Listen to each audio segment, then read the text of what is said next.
देख सकते हैं नमाजियों की तादाद आहिस्ता आहिस्ता बढ़ती जा रही है।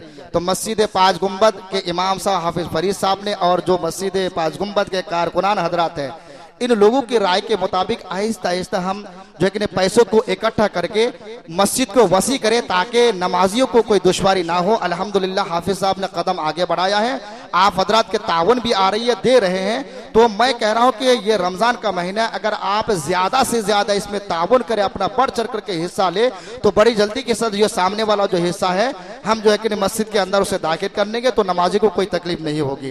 तो जैसा कि आका करीम सल्लल्लाहु ताला अलैहि वसल्लम का ये फरमान है कि आका करीम ने जब फरमाया कि रमजान में खर्च किया करो, रमजान में खर्च किया करो, तो सहाबाए किराम खर्च करते थे और इसलिए ज्यादा खर्च करते थे कि यहाँ एक का कई मिलने वाला है और महीनों में तो एक का एक ही मिलेगा। लेकिन जब रमजान की फजीलत बयान की कि ये महीना ऐसा है जो एक का कई मिलेगा, एक का कई मिलेगा, तो वो सहाबाए किराम जो अल्लाह अकबर जो मजदूर किस्म के थे, जिनके पास खाने का कोई सामान नहीं था, नेकियों की हरीस की वजह से सुबह सवेरे अल्लाह अकबर सेहरी करके काम काज के लिए चले जाते, फिर मजदूरी करके आते, जो उससे रकम कमाते तो कुछ अपने लिए रखते और राह खुदा में खर्च भी करते, अपने नामा अमल में सवाब का इजाफा भी कर पाते।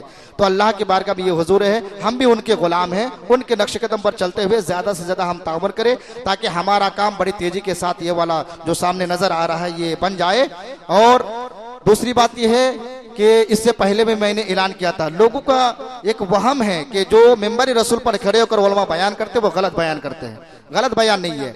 मैंने ये कहा था कि आप अगर कोई साहिब इस्तात है, साहिब ज़कात है, तो ज़कात की रकम भी आप ये कह करके आप दे सकते हैं कि दीजिए ये मेरी ज़कात की रकम है, अल्लाह ने आपको दिया है तो आप दीजिए, ज़कात की रकम आप दीजिए। हाँ, अल्लाह के रसूल सल्लल्लाहु अलैहि वसल्लम ने जो हमें रास्ता बताया है, उस रास्ते के तहत उस पैसे को हम मस्जिद में लगाएंगे।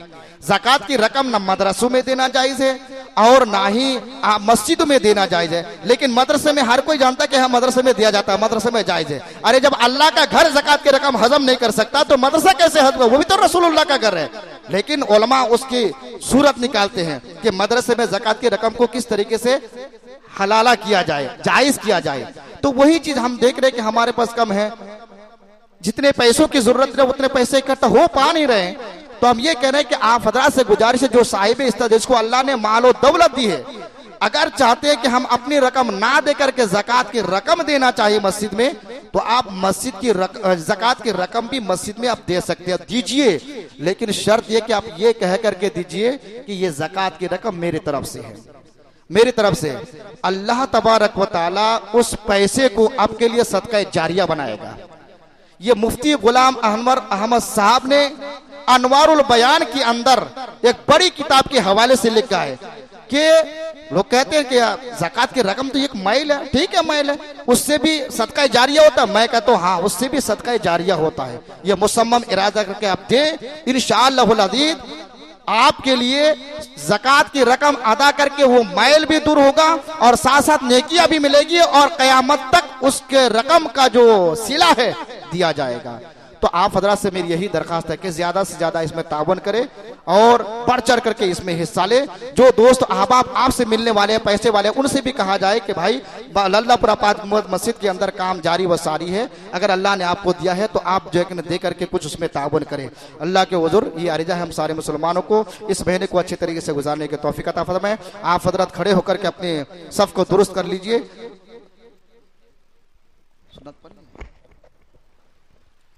आप हजरत अपनी सफ को दुरुस्त कर लीजिए।